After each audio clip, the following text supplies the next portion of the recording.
आज आपका रुचि का विषय है या नहीं, लेकिन उस कालखंड की चोट आपकी कलम पर, जुबान पर जरूर थी। जी हाँ, आजादी के बाद देश का दूसरा बड़ा कोई आंदोलन था तो वो आपातकाल का संघर्ष था। बहुत ज्यादा इतिहास में नहीं जाऊं तो मुगलों और अंग्रेजों के संघर्ष के बाद जो जंगे आजादी मिली उसमें देश के बहुत से नाम और अनाम लोगों ने संघर्ष किया, शहादत दी। देश आजाद हुआ, फिर देश का विभाजन भी हुआ।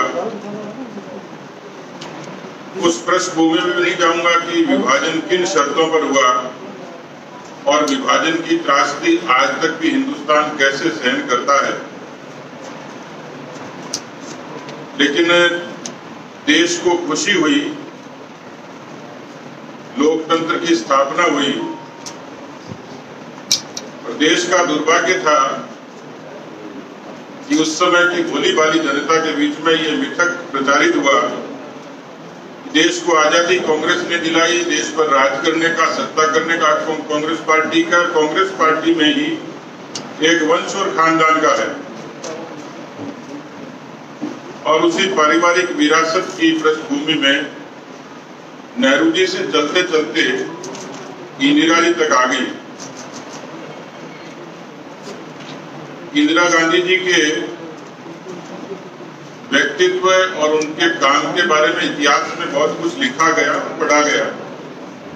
मैं उन बातों पर भी नहीं जाऊंगा। आज उसी आपातकाल को 46 बरस हो गए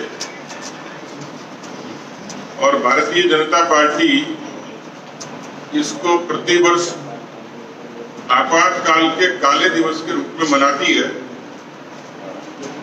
कोरोना का कालखंड है, इसलिए स्वाभाविक रूप से संख्यात्मक रूप से कार्यक्रम तो नहीं है, लेकिन इस समय ट्विटर पर एक हैशटैग नेशनल ट्रेंड कर रहा है।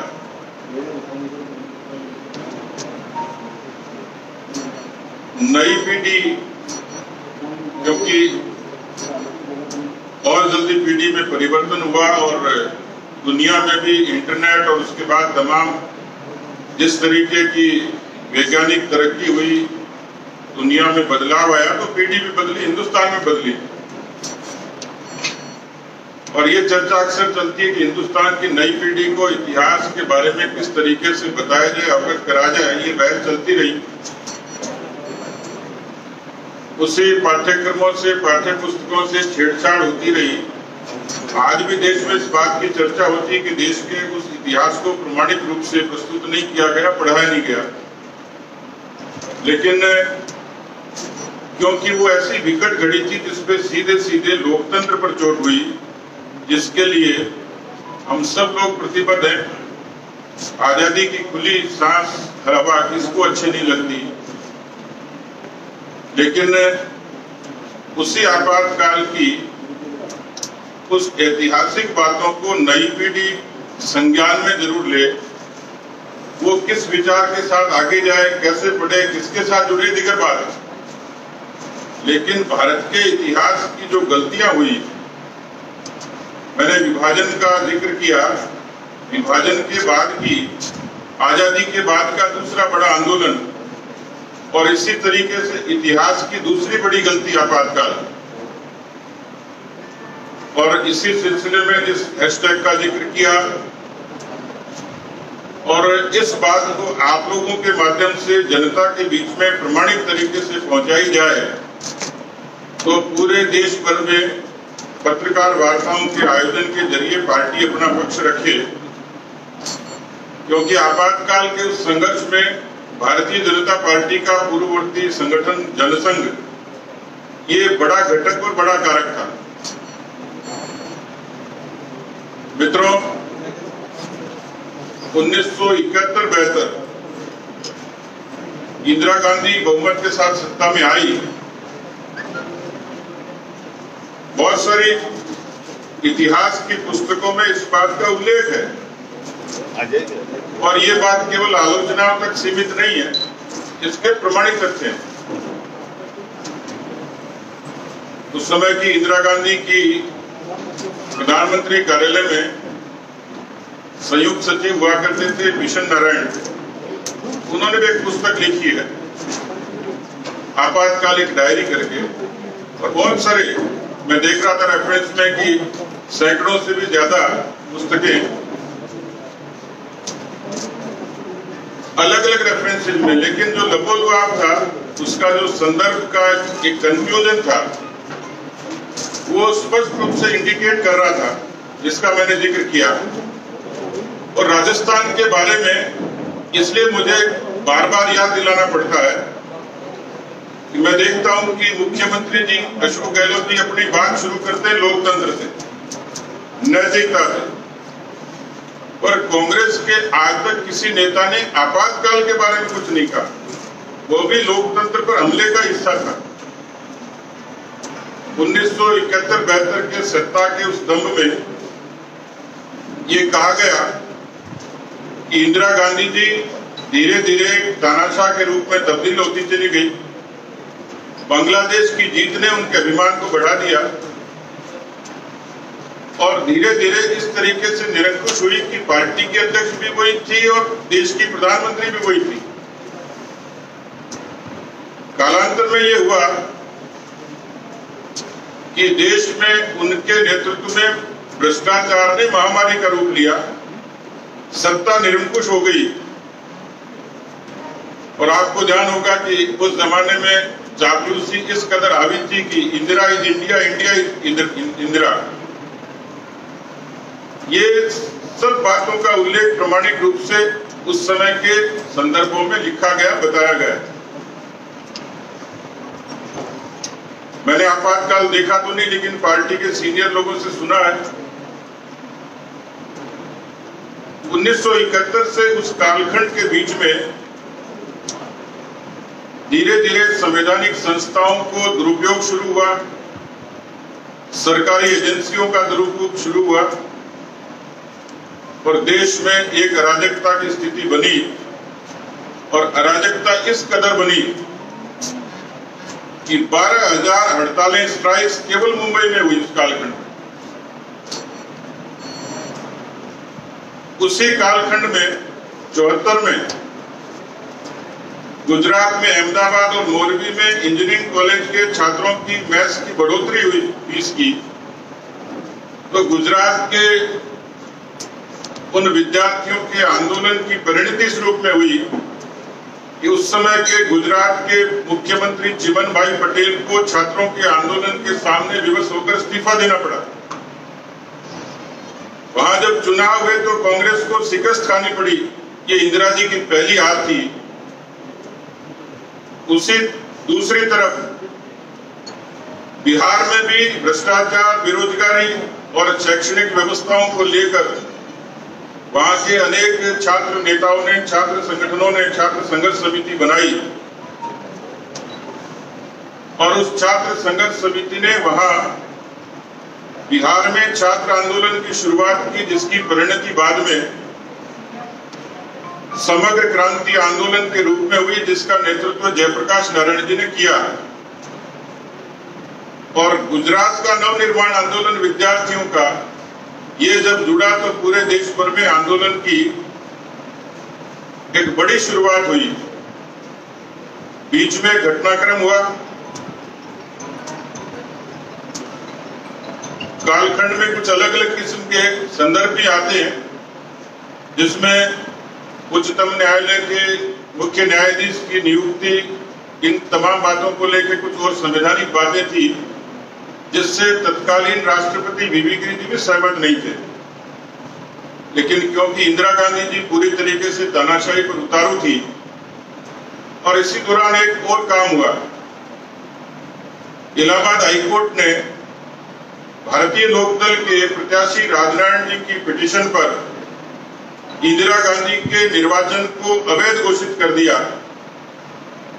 इंदिरा जी ने इस्तीफा देने से इनकार किया तब तक मार्च में बिहार का आंदोलन बहुत गति ले चुका था और अपने निर्वाचन को खारिज होने के बाद, इस्तीफा देने का इनकार करने के बाद उन्होंने अनुच्छेद 352 के दुरुपयोग को इस तरीके से अनैतिक रूप से दबाव से लागू करवाया और 25 जून 1975 को मध्य रात्रि को देश में आपातकाल की घोषणा हुई, आपातकाल लागू हुआ। इस आपातकाल के पूरे कालखंड में पहला प्रश्न यही था कि ऐसी परिस्थिति नहीं थी, लेकिन देश में उस अनुच्छेद 352 का दुरुपयोग हुआ। 1,40,000 लोग ये जेलों में ठूंस दिए गए। खासतौर पर राष्ट्रीय स्वयंसेवक संघ, जनसंघ और जितने तमाम दूसरे प्रतिपक्षी दल भी थे, दूसरे विचारों के लोग भी थे, सर्वोदय थे, समाजवादी थे, उस समय के लोग इस बात का उदाहरण देते हैं कि जेलों की दशा जंगल की तरह हो गई थी और किस कदर उनको ठूंस दिया गया था, कितने अत्याचार हुए थे। मित्रों, आज भी वो लोग, उनको कहा जाता है लोकतंत्र सेनानी, उनसे यदि आप सुनेंगे तो कई परिवारों पर इतनी विकट समस्या आई, इतने अत्याचार हुए जैसे अंग्रेजों और मुगलों ने भी नहीं किए। पराकाष्ठा थी देश में। और उस पूरे कालखंड के दौरान जिस भीषण चुनौती का सामना हिंदुस्तान की जनता को करना पड़ा, 83 लाख लोगों की जबरन नसबंदी की गई। मैं यहाँ उस नारे का उल्लेख तो नहीं करूंगा, लेकिन मैं 9 साल का था, मैं सुनता था नसबंदी के 3 दलाल, ये नारे लगते। ये देखो इंदिरा की खेल, खा गई राशन, पी गई तेल। देश में जनज्वार था और इस आपातकाल के उस संघर्ष में यदि आज का नौजवान पढ़े तो उसके रोंगटे खड़े हो जाएं कि उन परिवारों की इतनी विकट स्थितियां थी। परिवार अवसाद में चले गए, दुनिया से चले गए परिवार के मुखिया। ये इस तरीके का पूरा दृश्य भारत की उस समय समाज और राजनीति में मुखर हुआ। लेकिन जब आंदोलन प्रचंड हुआ तो 1977 में उसी इमरजेंसी को वापस लिफ्ट करना पड़ा, उठाना पड़ा, क्योंकि देश में आपातकाल में लोग भीतर से संघर्ष कर रहे थे, लेकिन बाहर भी बहुत बड़ी संख्या में नौजवान उस आंदोलन की अगुवाई कर रहे थे। आज उसी आपातकाल को 46 वर्ष हो गए। 46 वर्षों की इस यात्रा में कांग्रेस को फिर से सत्ता मिली, लेकिन कांग्रेस ने उस सत्ता के दौरान भी आपातकाल की उन इतिहास की गलतियों से सबक नहीं लिया। वो धीरे धीरे देश की राजनीति से सिमटती चली गई, प्रदेशों की राजनीति से सिमटती चली गई। लोकसभा में प्रतिपक्ष के दल की भूमिका जितनी संख्या उनके पास नहीं रही और कुछ प्रदेशों में वो रीजनल पार्टी की तरह हो गई। कुछ प्रदेशों में जहां सत्ता में थी वहां 0 पर सिमट गई और चंद प्रदेशों में काबिज है, लेकिन काम के तौर तरीके उसी किस्म के हैं जहां संस्थाओं का दुरुपयोग, दमन, प्रतिशोध, विद्वेष। मुझे लगता है कि आज के दिन इस पत्रकार वार्ता का हमारा मकसद आप लोगों के माध्यम से नई पीढ़ी को भारत के लोकतंत्र और लोकतंत्र से जुड़ी हुई तमाम बातों से अवगत कराना था। इसी में एक रेफरेंस आता है, संदर्भ आता है कि जब बातचीत की जाती है लोकतंत्र की, तो मैं पढ़ रहा था कि अनुच्छेद 356 का दुरुपयोग भारत की राजनीति में सर्वाधिक बार किया गया हो वो 100 से भी ज्यादा बार कांग्रेस पार्टी के शासन में उसका दुरुपयोग हुआ। तो राजस्थान की कांग्रेस पार्टी, हिंदुस्तान की कांग्रेस पार्टी इस बात से और इस जुर्म से, इस आरोप से इस देश की राजनीति में जब तक अस्तित्व में रहेगी तब तक कभी भी उससे बच नहीं पाएगी। और इसलिए हम लोगों ने एक मर्यादित तरीके से जन जागरण के उद्देश्य से आज ये सभी पत्रकार वार्ताएं प्रदेश के और देश के हिस्सों में आयोजित हो रही हैं। सोशल मीडिया के जरिए भी हम इसको पहुंचाने की कोशिश कर रहे हैं ताकि नई पीढ़ी आधुनिक भारत के इस इतिहास को ठीक तरीके से समझ पाए, सीख पाए, सुन पाए। बहुत बहुत धन्यवाद। ये सतीश जी भाई साहब, आप आपातकालीन की बातें कर रहे हैं। अभी भी देखा जाता है कि जो भी पार्टी की सरकार होती तो अघोषित आपातकालीन जनता अभी भी भुगत रही है। इसके ऊपर क्या कहें? अभी नहीं कहेंगे इस पर कुछ। सतीश जी, मेरा सवाल था कि कल रोहिता शर्मा जी को किया गया है, आज आपातकाल पे सवाल, उसके लिए हमारे प्रवक्ता खूब अलग अलग बयान देते ही कहते हैं। आज मैं इसमें सीमा में रहूंगा। आपको लेकर भी देते हैं उन्होंने, आपको लेकर कोई नहीं, कोई किसी को लेकर दे सकता है। बयान के लिए अभिव्यक्ति की आजादी है। हेलो, शिशुपाल की संख्या तो बता दो भाई साहब कि राजस्थान भाजपा में शिशुपाल कितने हैं? आपको अलग से बताऊं।